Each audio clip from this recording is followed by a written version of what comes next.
na sua companhia. Apresentação e direção, Neise Ventura.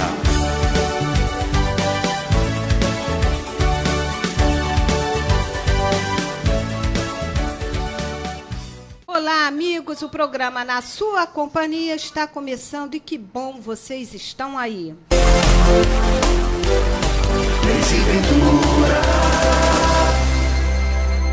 Estou com vocês todas as terças-feiras, sempre às 16h, com Cristiane Examor no quadro Momento Psi. E na sua companhia, vários dias da semana com os melhores debates. É só acompanhar aqui na Band Rio e no Facebook, na página do programa. Eu falo do Rio de Janeiro com todas as mulheres livres, desejadas, desejantes e de todas as cores. Mas a desigualdade no Brasil tem cor, nome e história? Ser negra ainda é motivo de exclusão? Para que um homem precisa humilhar uma mulher? Então, atenção, porque estas e outras questões serão discutidas aqui na sua companhia. Neise Ventura.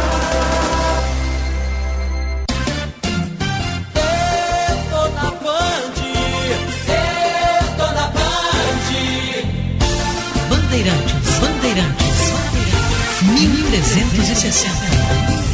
Eu tô na Band.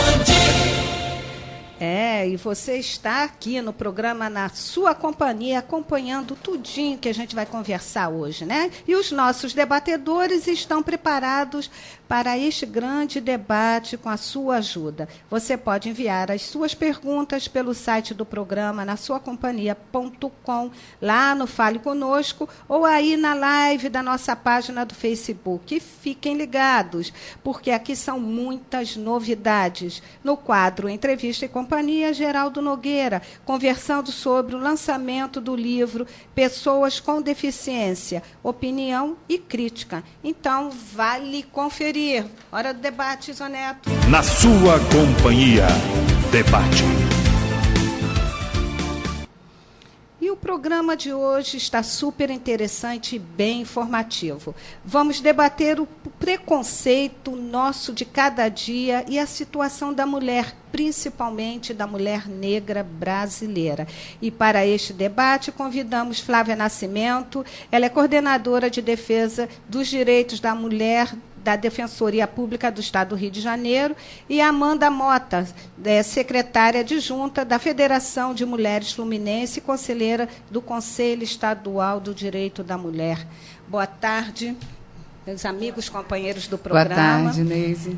E mais tarde nós vamos conversar com a Cristiane Examor no comando do quadro Momento Psi, que ela está sempre pronta para avaliar as emoções do momento e comentar o tema de hoje. Então sejam bem-vindos. Nós estamos sentindo falta aqui da Nancy, que estaria representando todo esse tema importante da gente, né? Mas vamos seguindo, vamos ocupando os espaços, nós mulheres aqui, né? Rodeada aqui dos companheiros, né? Do estúdio.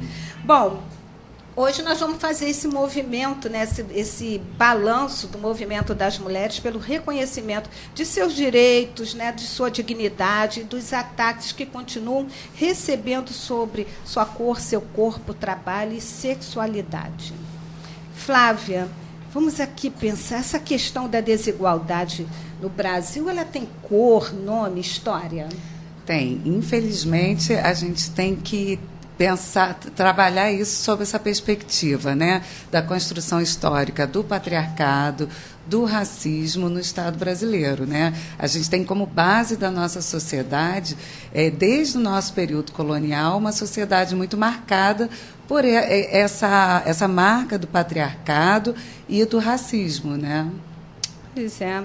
E hoje, sabe, Amanda, eu estava aqui montando a pauta e tentando entender, nós estamos em 2019, nós crescemos tanto com tantas questões, né, direitos da mulher, né, do cidadão, de uma forma geral.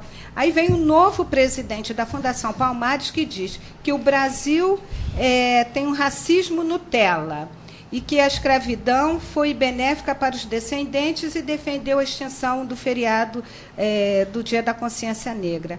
Qual é o interesse do silenciamento dessas vivências, né? O que está oculto nessa fala do novo presidente da Fundação Palmares? Boa tarde a todos aqui presentes, boa tarde, ouvintes. Eu acho que foi uma declaração muito infeliz, né? Ele é um homem negro.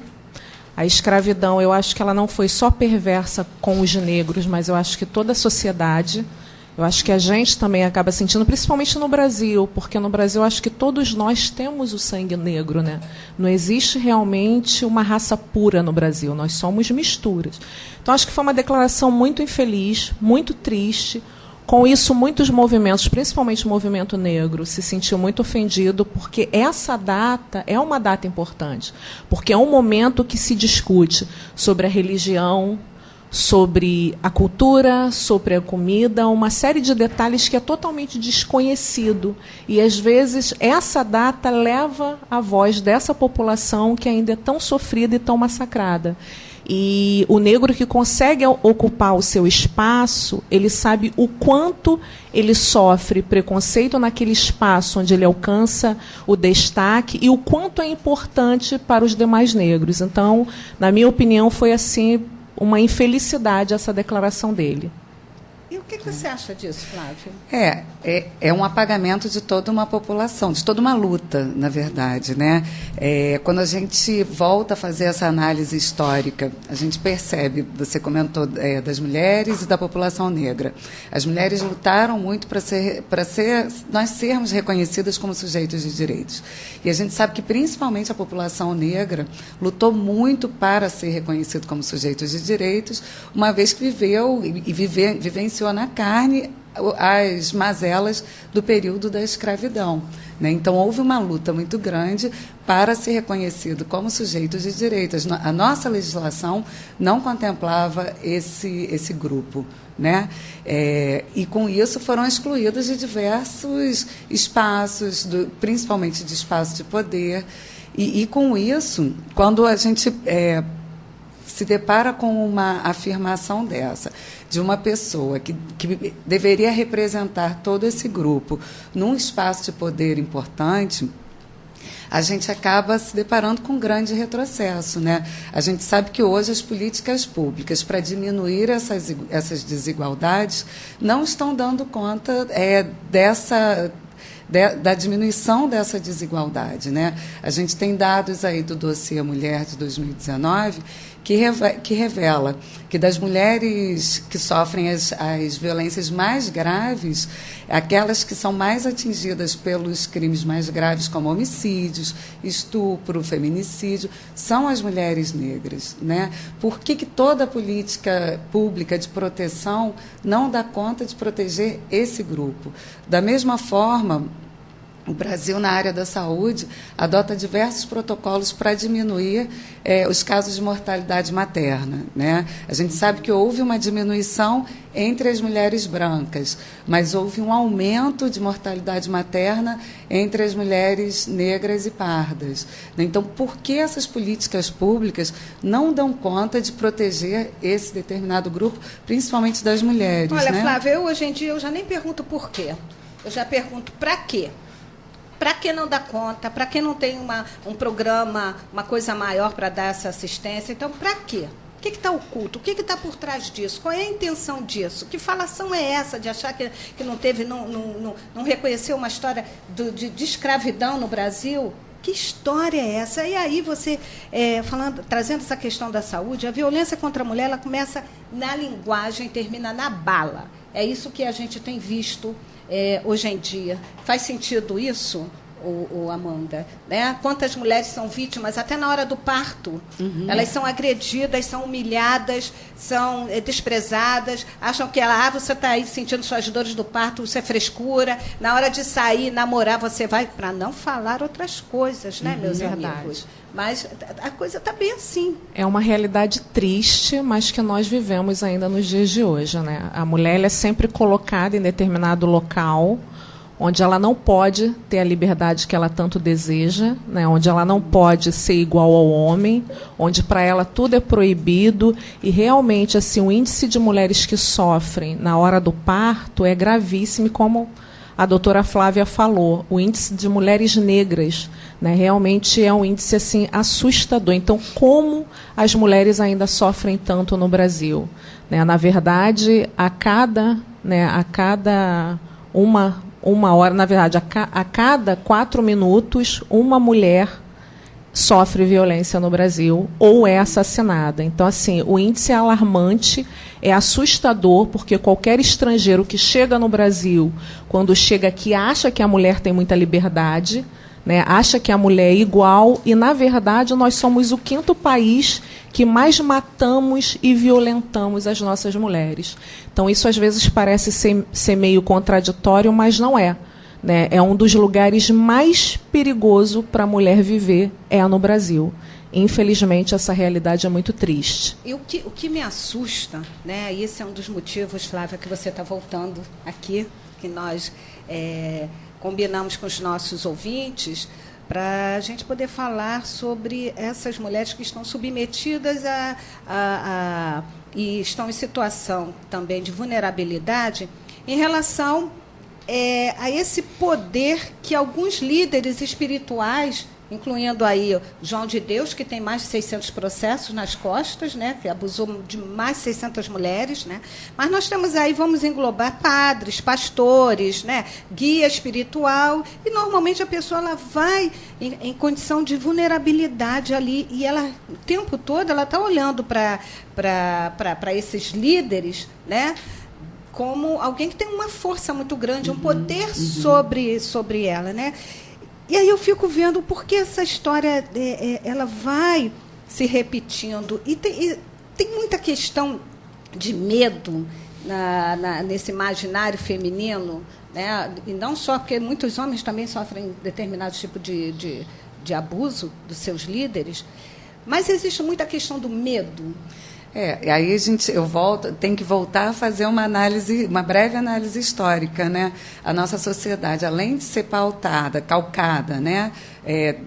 Ter uma base patriarcal, uma discriminação racial muito marcada, a gente também tem muito marcado na nossa origem essa moral religiosa. Né? E as mulheres, muitas vezes, quando estão em situação de vulnerabilidade, principalmente no contexto doméstico e familiar, elas procuram alternativas para essa situação que elas se encontram.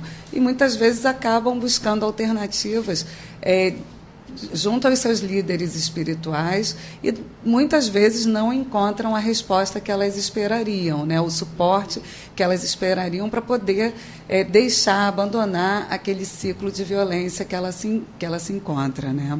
E aí, olhando esse cenário todo, né? Quem são os homens que espancam e matam suas mulheres?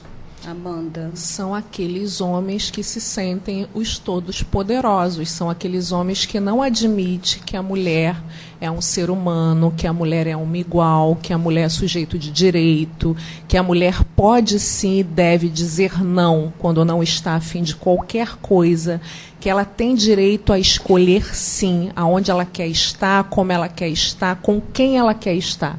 Então, esse homem, ele não admite esse empoderamento, esse conhecimento, essa força da mulher. Então, esse homem que não admite isso, que se sente humilhado, se sente menor, é esse homem que tenta exterminar a mulher, porque ele não admite que a mulher seja tão inteligente, tenha tanto empoderamento, seja tão forte, tão guerreira. Isso assusta. O homem, ele se assusta com uma mulher muito determinada, muito decidida.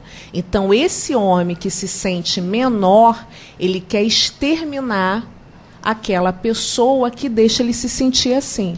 E ele acaba, infelizmente, ou violentando fisicamente, né? Tem muitas mulheres aí, a gente tem a Maria da Penha, que hoje é uma cadeirante, ou tirando a vida dessa mulher. Infelizmente, essa é uma realidade muito triste. E aí, quando eu pergunto quem é esse homem, isso tudo que a Amanda traz aqui, eu fico pensando, como é ele ao mesmo tempo olhar para a mãe dele, Flávia? Isso tudo que a Amanda trouxe é muito um papel social, né? Quando a gente fala de gênero, a gente fala disso, de papel social, não está falando de sexo biológico, né? Do padrão socialmente adequado ao sexo masculino e ao sexo feminino. E sempre foi muito naturalizado esse padrão masculinizado, que a gente chama da masculinidade tóxica, e que acaba reproduzindo violências contra as mulheres, né? Do padrão feminino de se manter no espaço privado, de se recolher, de aceitar, de suportar. Né? Você deve se submeter ao seu marido. Aí o nosso Código Civil sempre teve, o de 16, né, Amanda? Isso. Sempre teve essa ordem, né? O pai de família, como o chefe da sociedade conjugal, né? O poder do pai de família sobre a sua esposa, sobre a sua mulher e os seus filhos. E isso lhe dava autoridade para qualquer tipo de manifestação de poder com relação à sua família, ainda que essa manifestação de poder fosse violenta, né? Aí vamos relembrar, né, que semana passada a atriz Cacau Protásio, aos prantos, né, após ser atacada por bombeiros com xingamentos racistas, gordofóbicos. Gente, é tanto nome, tanto, eu fico até assustada, né? E foi durante uma gravação de filme, durante o espaço de trabalho dela, que houve uma autorização do comandante para poder utilizar aquele espaço.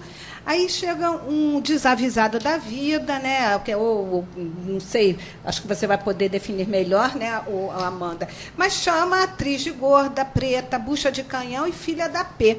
Quer dizer, isso também, ao mesmo tempo, eu entendo que ele esculachou o comandante, porque também ali ele precisa ser visto, que quando ele está criticando alguma coisa que está sob domínio do seu comandante e ele autoriza, ele vai lá, esculacha publicamente, porque não é nenhuma inocência que se você vai fazer uma gravação para o Zap, aquilo vai viralizar e vai chegar, né? Então, essas ofensas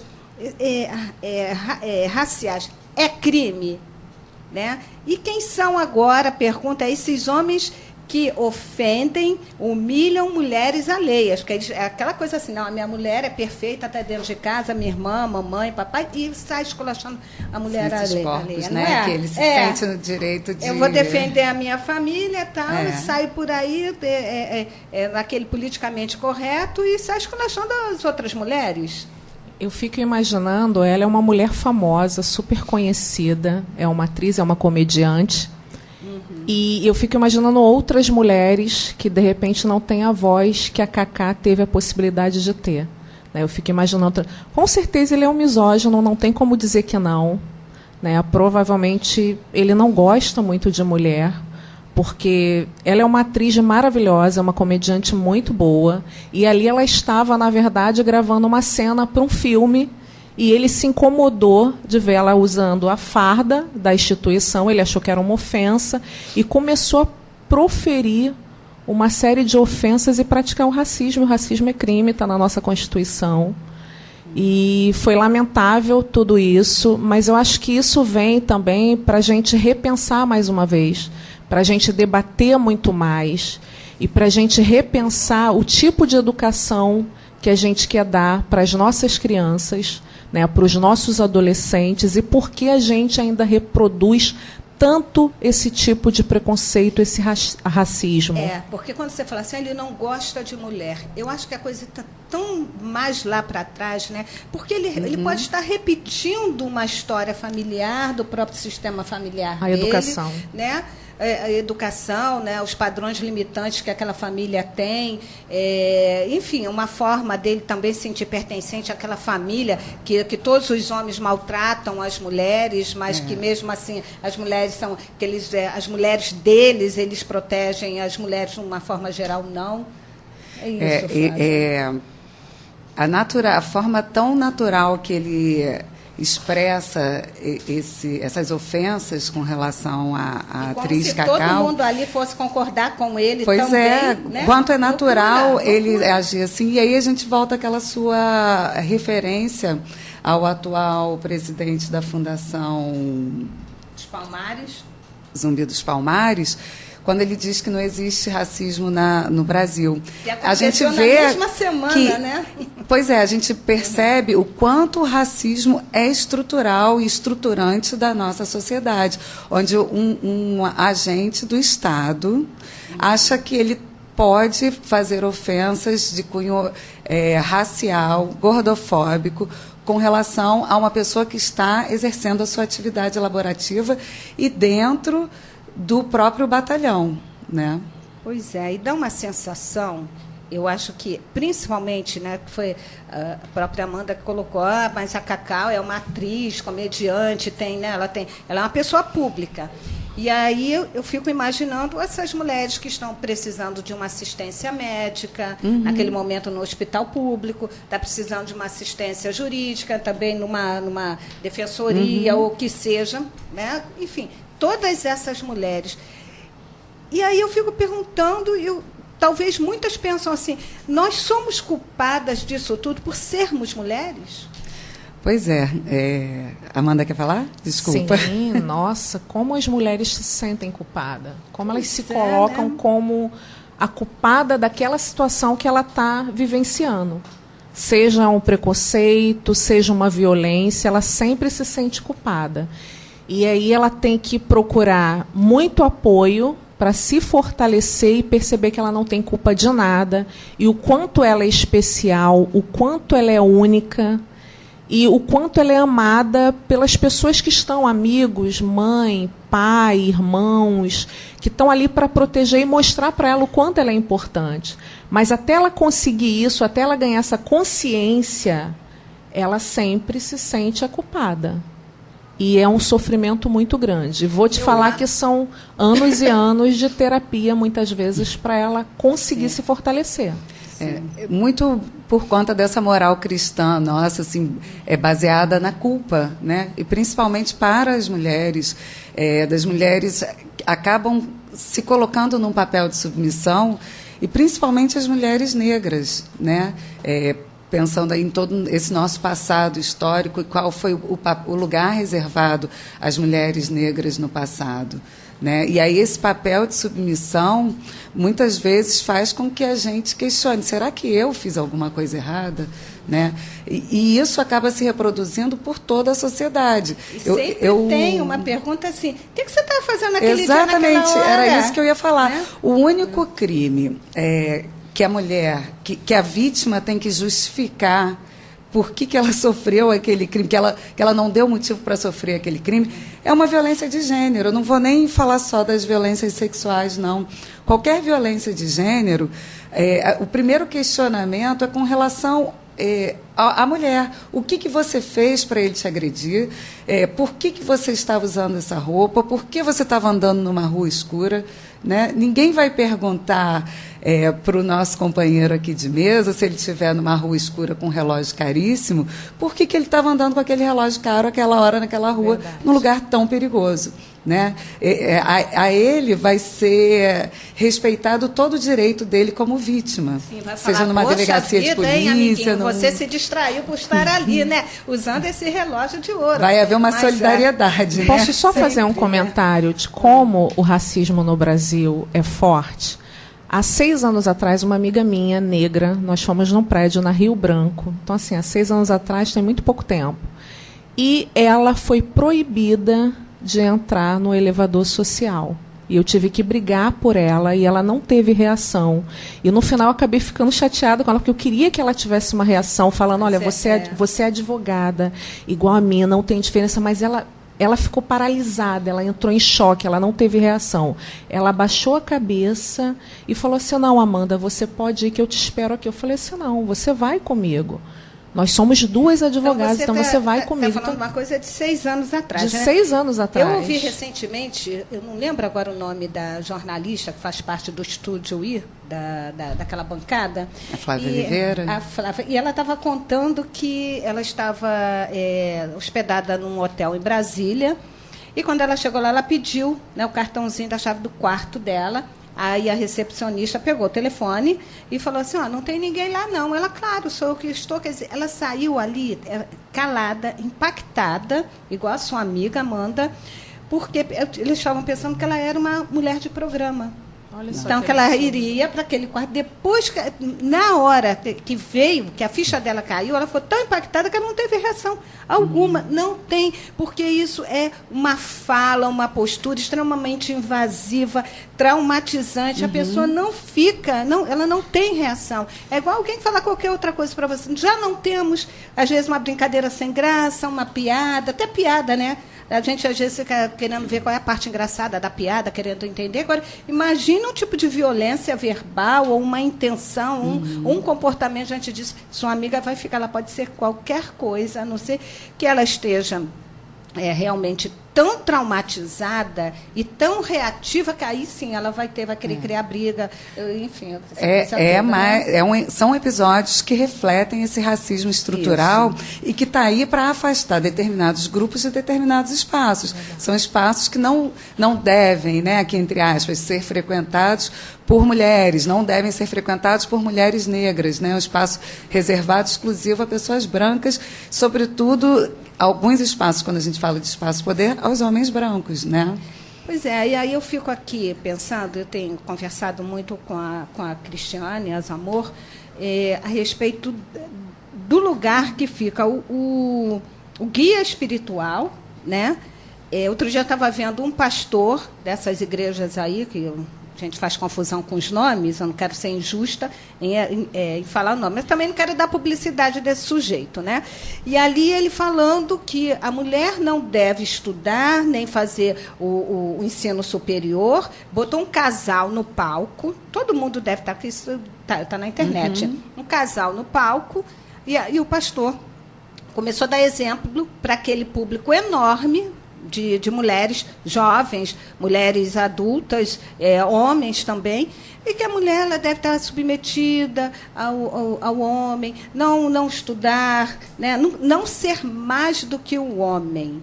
E aí eu fiquei tentando entender o que é isso, se numa relação de casal não existe essa hierarquia, mas existe a equivalência. Todos os dois estão no mesmo patamar. Lado a lado. Não é? E que falação é essa, Flávia? Isso não é um tipo de abuso? Não é também uma fala criminosa? Na minha opinião, poderia ser uma fala criminosa, apesar da gente não ter um fato típico definindo esse crime. Mas é uma fala que apaga toda uma luta histórica das mulheres, do movimento de mulheres organizadas, pela conquista do reconhecimento como sujeito de direitos, né? E quando a gente começa a acessar a educação nos dá asa, né? Quando a gente tem informação, a gente está menos sujeita às violências, né? A mesma coisa eu posso falar com relação à política de cotas nas universidades, né? Porque tanto combate, hoje em dia a gente tem percebido que estão querendo acabar com as políticas de cotas, sim, né? Já existe até projeto de lei aqui na nossa Assembleia Legislativa.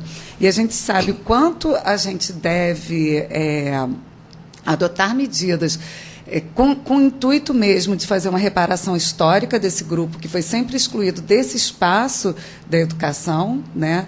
E o quanto há uma resistência de que esse grupo evolua nesse espaço, né? A partir do momento que mulheres e a população negra se informam, a gente fica menos sujeito às violências e a gente sabe reivindicar mais os nossos direitos.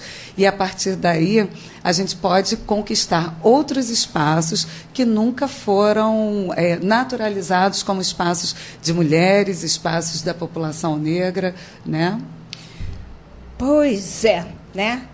E você, amigo, ouvinte, está na Band 1360 e o programa Na Sua Companhia está conversando sobre o preconceito nosso de cada dia e a situação da mulher, principalmente da mulher negra brasileira, né? Mas você pode participar, dá sua opinião, faz perguntas aqui, vamos botar essa turma para trabalhar, né? Manda seu recadinho aí no Facebook, meus amigos. Vamos lá, perguntas. Mas agora nós vamos para o nosso Momento Psi, conversar com a psicóloga Cristiane Azamor.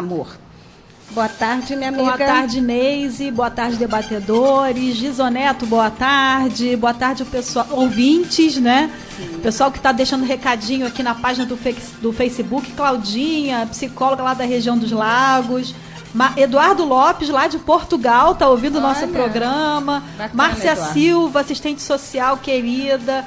Flávio, que está assistindo a gente também, e tantos outros, né? Neise, eu queria começar falando de uma vivência que eu tive na semana passada, por conta do campo do meu doutorado, né? Eu fui participar de um evento numa escola pública, não aqui no Rio de Janeiro, em outra cidade. E era uma culminância, né, da consciência negra, do Dia da Consciência Negra.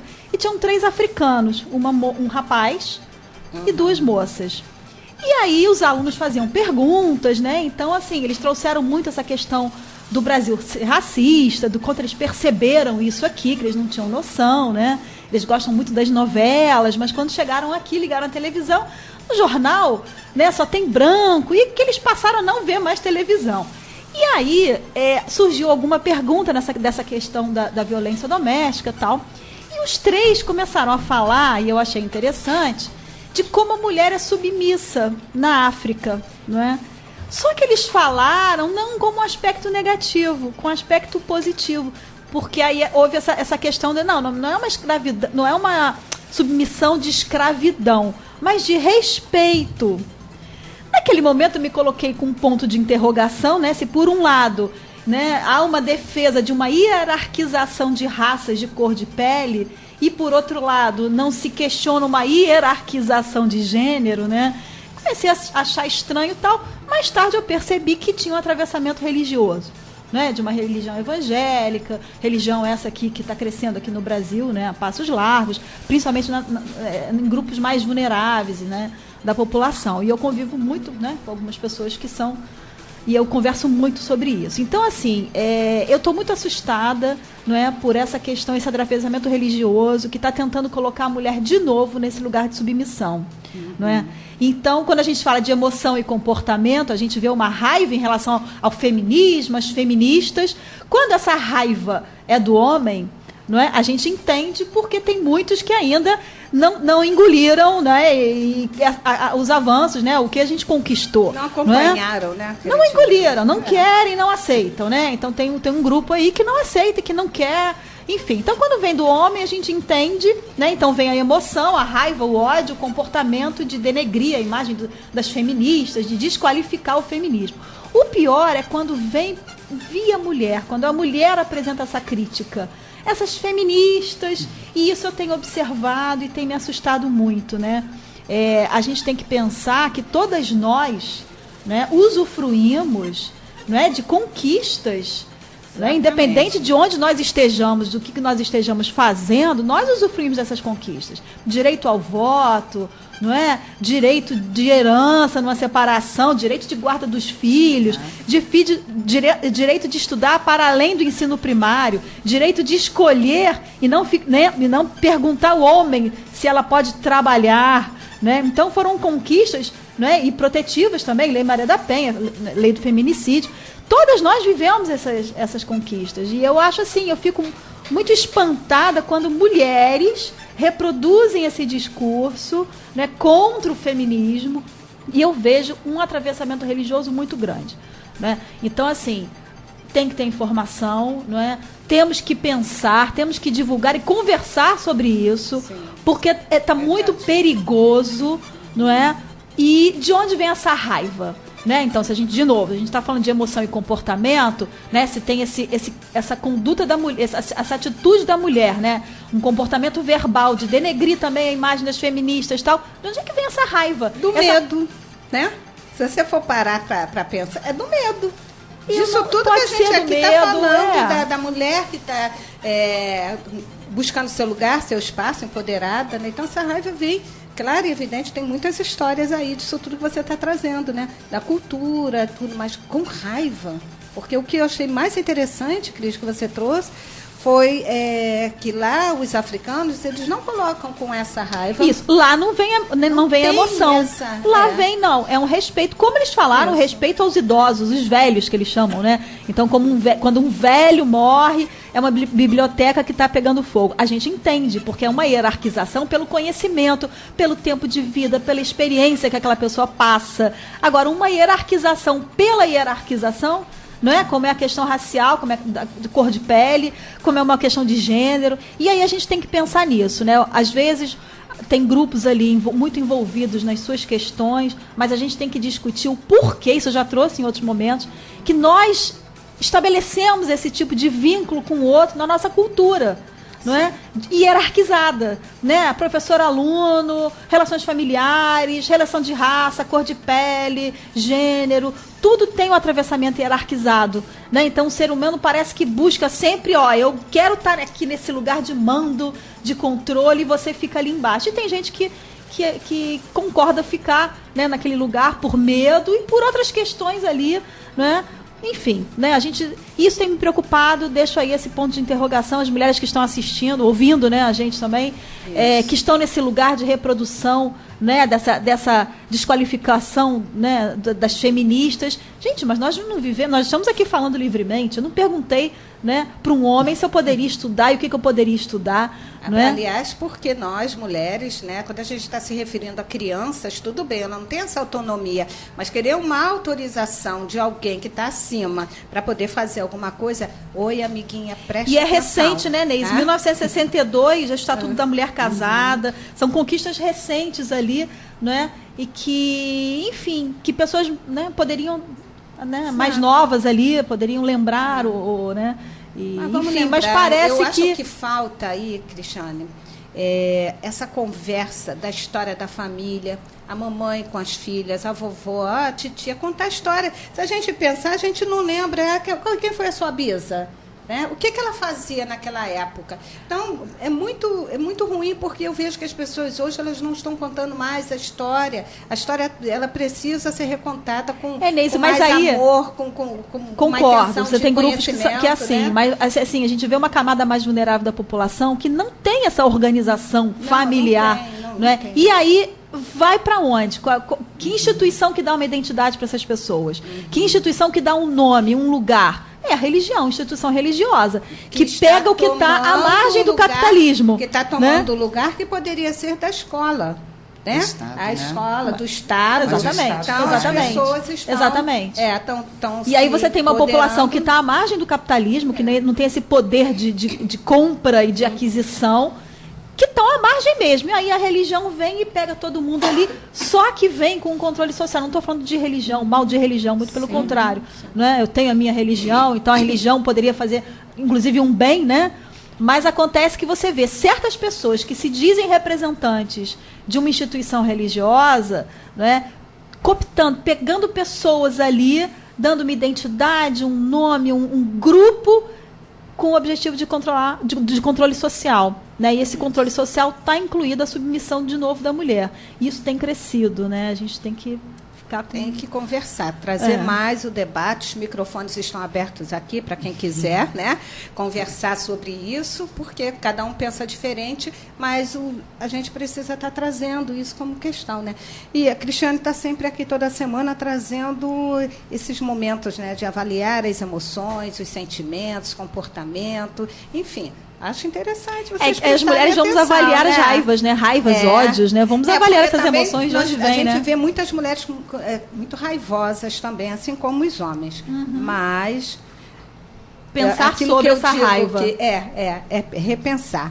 Enfim, obrigada, Cristiane. Até a próxima semana aqui com a gente. E você tocou, sabe, Cris, numa pergunta que eu vou jogar aqui para a mesa mais uma vez, né?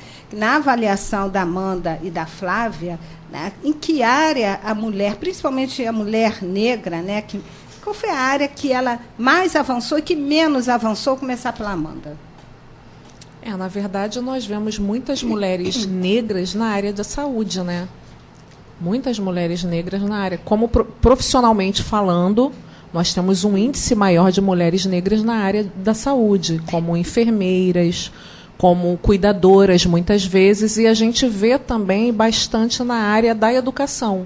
Temos também bastante professoras, mas a nível primário, né, a gente não vê nível superior, são pouquíssimas. Eu não sei se a pergunta realmente foi essa, a nível profissional, que eu estou dando um destaque mais para essas mulheres que conseguiram se destacar profissionalmente. Hoje eu vou falar um pouco da minha área, que é na advocacia. A gente está tendo algumas advogadas negras tendo alguns destaques, mas são pouquíssimas, de destaque mesmo e conhecidas. Hoje nós temos, na verdade, eu vou falar aqui nela, a desembargadora Ivone Caetano, que hoje é uma desembargadora aposentada e voltou para o direito. Então, hoje ela está tendo uma simbologia, porque ela é uma militante, ela luta, principalmente nas causas das mulheres, então ela está conseguindo fazer com que a voz dela seja ouvida. Hoje nós temos a Diretoria de Igualdade Racial, que é presidida por ela, que está trazendo diversas advogadas que estão lá sendo militantes, mas a gente sente muita dificuldade. Então, assim, cadê as advogadas negras? Quem são as advogadas negras? Então, a gente ainda tem muita dificuldade desse reconhecimento das advogadas negras. Então, a gente vê muito, quando vai fazer uma pesquisa, quando vai procurar aquela mulher que teve um destaque profissional, até porque a mulher negra, ela trabalhou a vida inteira, totalmente diferente da mulher branca, né? Nós lutamos para o direito ao trabalho. A mulher negra não, sempre trabalhou cuidando do filho da mulher branca. Então, quando você pensa que você olha para o lado profissional, você encontra muito enfermeiras que são negras e também algumas professoras, mas mais professoras primárias. E nas outras profissões, a gente tem hoje jornalista. Tem a Maju, mas a gente tinha a Rosa Maria. É Rosa Maria, não? Como é que é? Glória Maria, que foi, na época dela, foi um destaque. Ela realmente teve bastante destaque. Então, toda vez que a gente pensa numa mulher negra de destaque numa profissão, a gente sempre fica procurando. Eu já tive o prazer de receber aqui a Sheila Montec, sempre a gente lembra dela, que foi a primeira professora titular, professora da Universidade Federal do Rio de Janeiro. Hoje ela coordena um setor de pesquisa, ela é chefe de um laboratório de química. Enfim, então, a gente ainda podemos muito contar, mas estamos contando nos dedos, né? Contando nos dedos aqui, a gente facilmente a gente nomeia quem são as mulheres que alcançaram esse espaço. Exato. Né? Agora, aonde, Flávia, aqui a Amanda traz nas áreas, né, que as mulheres avançaram, e onde elas menos avançaram, principalmente as mulheres negras. Pois é, eu não sei se isso chega a ser um avanço, porque a gente nomeia as mulheres que alcançaram determinados espaços, né? Que não são reservados às mulheres, principalmente às mulheres negras. A gente percebe, quando a gente olha esses índices, né? Maior número de mulheres negras assassinadas, maior número de mulheres negras vítimas de violência... vítimas de mortalidade materna e violência obstétrica, porque a gente sabe que aí tem uma questão do racismo institucional envolvido. Quando a gente fala de violência obstétrica, não está falando de erro médico, nada disso, mas de um determinado forma de proceder, né? Negligência, que vulnerabiliza falta de vontade, aquelas mulheres. Boa vontade de assistir, entendemos, sim. E aí eu volto a falar, são as políticas públicas que falharam e que acabam contribuindo para a exclusão das mulheres. Hoje em dia a gente vive, sobretudo das mulheres negras, hoje em dia a gente tem muito presente um fenômeno da feminização da pobreza. A gente sabe que a maior parte dos lares brasileiros é chefiado por mulheres, exclusivamente por mulheres, né? Elas cuidam dos seus filhos, cuidam dos seus ascendentes, e elas têm que trabalhar. Dos né? filhos de outras E como mulheres é que elas também, vão exercer atividade laborativa e não deixar aquele papel de gênero do cuidado tão atribuído que nos é relegado, né? Esse papel é nosso. Então, infelizmente, a gente está no mês aí da consciência negra, mas eu não vejo grandes avanços. Eu louvo e homenageio todas essas mulheres que alcançaram esse espaço e que usam os seus corpos e o seu sucesso para representar um grupo e mostrar como que é possível também, né, chegar a esses espaços, mas a gente sabe que as políticas públicas existentes hoje em dia não contribuem para que esse determinado grupo, que atravessa diversas vulnerabilidades, né, que eu estou falando das mulheres negras, tem muito mais dificuldade de alcançar esses espaços do que outros grupos. Olha, eu adorei conversar com vocês, mas nós chegamos aqui no finalzinho do nosso debate e acho importante, né, quando Amanda traz, Flávia, traz aqui a importância da mulher negra, e vamos aqui nesse momento honrar todas as mulheres negras que vieram antes da gente, dos nossos ancestrais, né? Porque a gente tem que lembrar que nós somos misturas de raças, e honrar essas mulheres, porque nós só estamos aqui porque elas sobreviveram para garantir a nossa sobrevivência, a nossa vivência, a nossa vida aqui. Então elas venceram humilhações, guerras, doenças, desempregos e tantas outras coisas. Nós estamos aqui porque elas garantiram a nossa vida. Muito obrigada, Flávia, pela contribuição do nosso debate. A Amanda também. Eu que agradeço também o convite. Por muito estarem obrigada. Aqui, né? Então, agora nós vamos para o nosso quadro Entrevista e Companhia. Fique com a gente. Na sua companhia, entrevista. Pois é, ele é advogado, ficou caladinho aqui o tempo todo, né? Presidente de honra da Comissão de Direitos da Pessoa com Deficiência da OAB do Rio. E a nossa conversa hoje é sobre o lançamento do livro Pessoas com Deficiência, Opinião e Crítica. Eu estou falando de Geraldo Nogueira, meu grande amigo. Tudo bem? Oi, Neise, tudo ótimo. É um prazer estar aqui no seu programa, esse programa sensacional, na sua companhia, que leva tanta informação, né, aos seus ouvintes, né, que estão espalhados aí pelo mundo. A gente viu aí agora, até Portugal nos ouvindo. Semana né? passada Fantástico, também, hein? de vez em quando rola aí uma turminha aí assistindo, isso é muito legal, né? Muito bom. É muito bom, muito bom. Mas aí, Geraldo, o livro, você conta um pouco da sua história também. E como é que nasceu essa ideia do livro, de você arrumar isso tudo aí no... Pois é, na verdade eu conto essa história minha muito rapidamente, porque a ideia não é ser uma autobiografia, né? A ideia desse livro surgiu assim porque eu sou muito procurado, até pelo tempo já de ativismo na causa, né? Por muitas pessoas, estudantes de direito, às vezes pessoas até fazendo doutorado, mestrado, querem uma opinião na tese, querem que veja alguma coisa, que eu dê algum conselho. E eu sempre estava indicando algum escrito meu em algum momento. E aí veio a ideia de juntar tudo isso, né, num livro. E até também assim, eu preocupado, né, em marcar a história, porque a gente vai evoluindo, e se você não registra essa evolução que já houve, vem alguém mais na frente, uma nova liderança do futuro, né, e ela não tem uma base de salto, né, de salto para o futuro. Sim. Então, às vezes, repete aquilo que você já caminhou. Então, a gente tem essa responsabilidade também de registrar aquilo que a gente já avançou. Então, o livro tem um pouco essa ideia, né?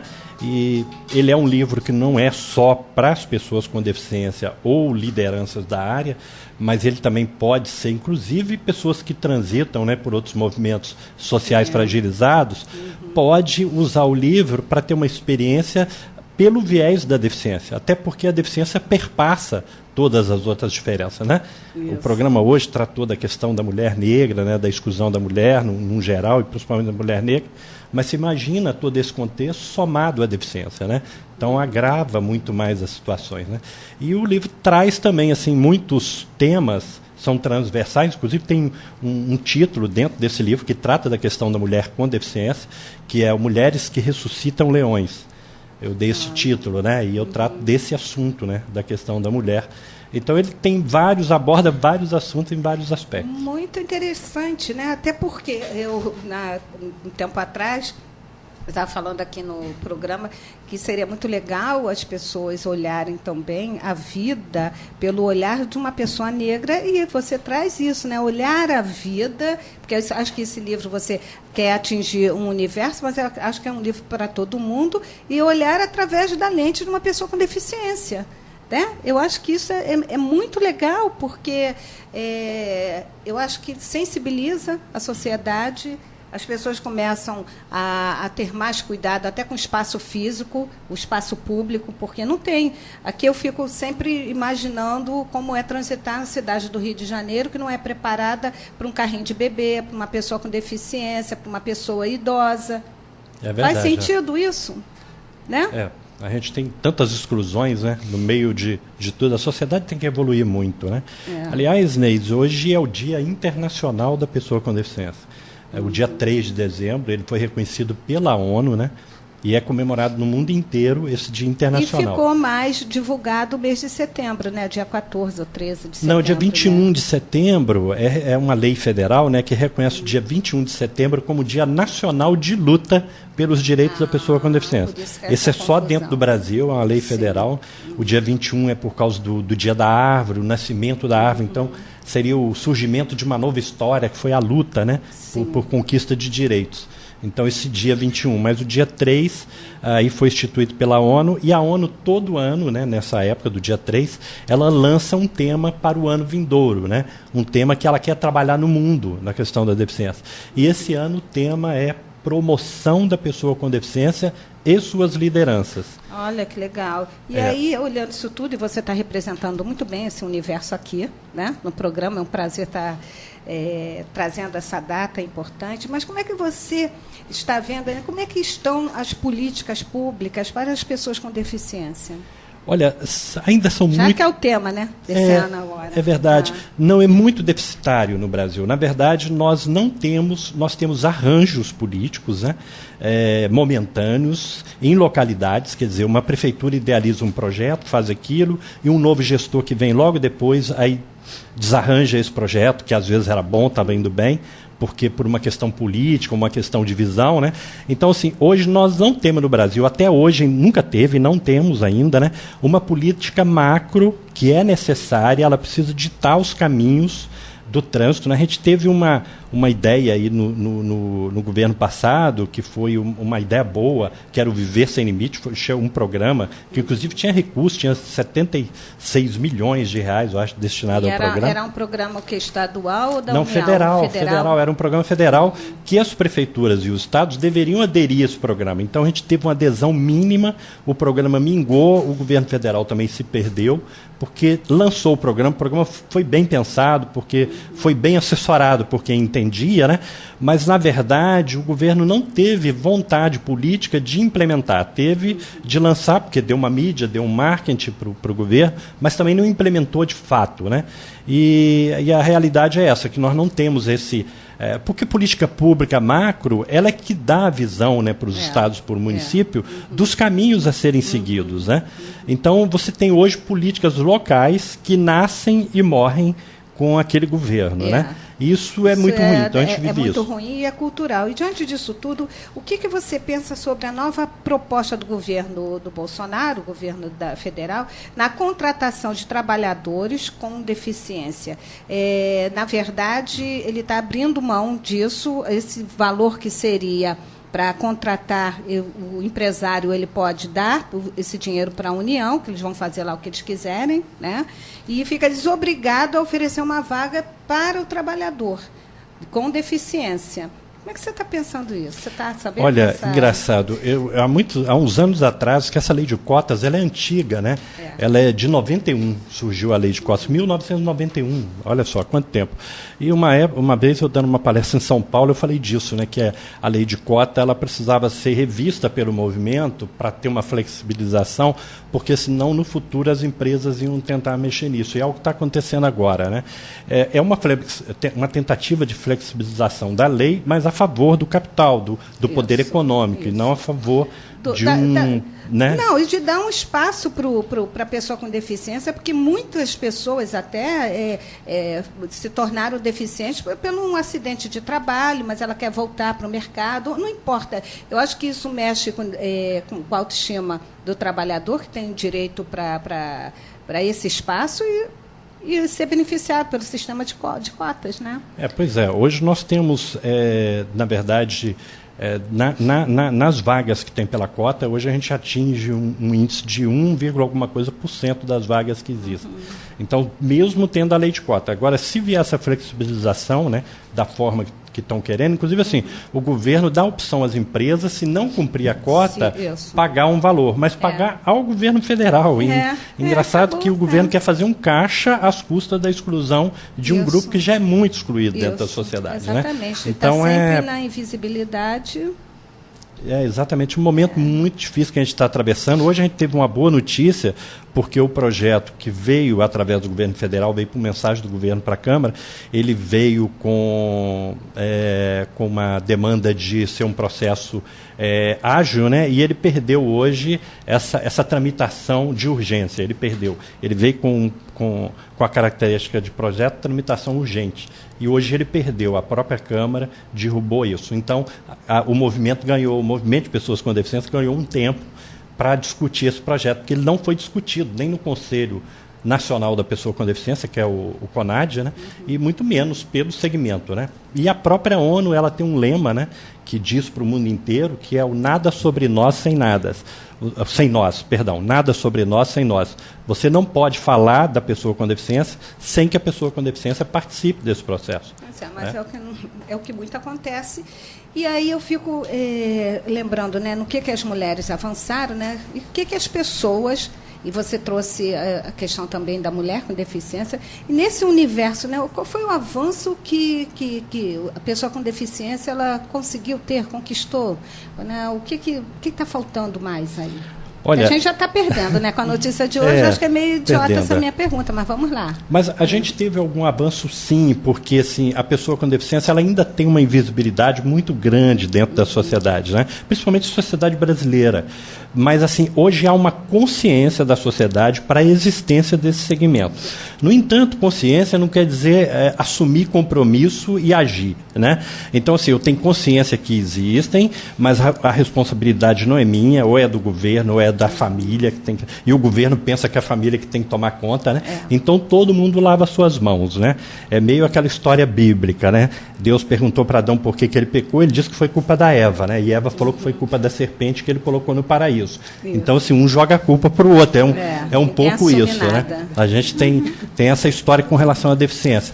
Mas o que acontece desse avanço foi isso, essa conscientização. Agora, o que a gente tem de atraso mesmo é a invisibilidade. Por isso a ONU colocou promoção, quer dizer, você promover a pessoa, a imagem dela, né? Isso faz parte do princípio da dignidade humana. Você tem que ter promoção como pessoa, senão você não tem dignidade humana. E dá aquela sensação assim, não quando fala em promoção, eu lembro assim, a sociedade concordar com a deficiência daquela pessoa. Ela só está ali portadora de uma deficiência, mas ela não é uma pessoa incapaz, né? E aí eu fico imaginando todo esse retrocesso que a gente vem vivendo, as perdas de oportunidades, valores e espaço no ambiente de trabalho. E eu lembro que, num passado recente, a pessoa tinha que fazer um teste para ver se você tinha alguma deficiência, senão era eliminado num bem concurso, pouco tempo atrás, né? Bem pouquinho, né? Exatamente. Hoje em dia a gente ainda escuta, não só para a pessoa com deficiência, mas para a mulher, não pode ser para a cuidadora. Você estava falando, Amanda, da cuidadora, mas ela não podia ser gorda nem negra. Agora, Geraldo, tudo isso você trata nesse livro? Eu trato bastante desses assuntos que a gente falou aqui. E essa questão que você está falando da pessoa com deficiência ser vista com incapacidade, né? E aí dentro da legislação brasileira, eu inclusive sofri esse processo. Eu era um funcionário público federal, né, concursado, e quando eu me acidentei. E eu sofri uma pressão muito grande para me aposentar. Eu cheguei a voltar ativa, mas era uma atividade policial, era um agente da Polícia Federal, né? E eu voltei ativa como cadeirante, fiquei 4 meses, né, na ativa, e depois sofri uma pressão muito grande para ser aposentado. Isso foi no ano de 90, né? E de lá para cá a coisa caminhou. Hoje a gente tem a lei garantindo, inclusive, a reserva de vaga nos concursos, né? E agora, recentemente, foi editada a emenda constitucional 103, que trata da questão da reforma da Previdência, e pela primeira vez, né, no corpo da lei que trata de aposentadoria, a lei deixou clara para o governo federal que as pessoas, servidores públicos, aí tratando de servidor, porque para o regime geral da Previdência sempre foi tratado assim, mas para servidor público, né, que é uma especializada, trouxe a obrigatoriedade de promover o processo de reabilitação e manutenção no trabalho. Beleza, meu amigo, rapidamente vai fazer agora o comercial do lançamento do seu livro. Será quando? Olha, a gente vai ter uma feira aqui no Rio, que é a Feira Cidade PCD, vai acontecer na Arena 2 do Parque Olímpico. A feira vai acontecer no dia 6, 7 e 8 de dezembro, agora próximo. A entrada é gratuita, o estacionamento é gratuito. Vão ter várias atividades culturais, desportivas, e eu vou estar lá lançando no dia 7, estarei o dia 7 todo lá e também no dia 8. Agora, fala o principal que eu vi que tem lá, né? A arrecadação da venda desse livro, você vai fazer uma doação? A arrecadação toda que for vertida por esse livro será doada para as associações Pestalozzi, que fazem um trabalho fantástico cuidando de crianças com deficiência intelectual. Meu amigo, sucesso. tá? Tudo de bom. E eu conversei aqui com o Geraldo Nogueira. E, gente, vamos lá prestigiar o lançamento desse livro, né? E aí, meus amigos, gostaram? Né? Na sua companhia, assim, dinâmico, alegre, cheio de informações, vocês só encontram aqui na Band Rio. Obrigada, meus amigos, Isoneto, tá? Pela sua companhia. E eu, é claro, estarei aqui na próxima terça-feira, a partir das 4 da tarde. Até lá. Bye, bye.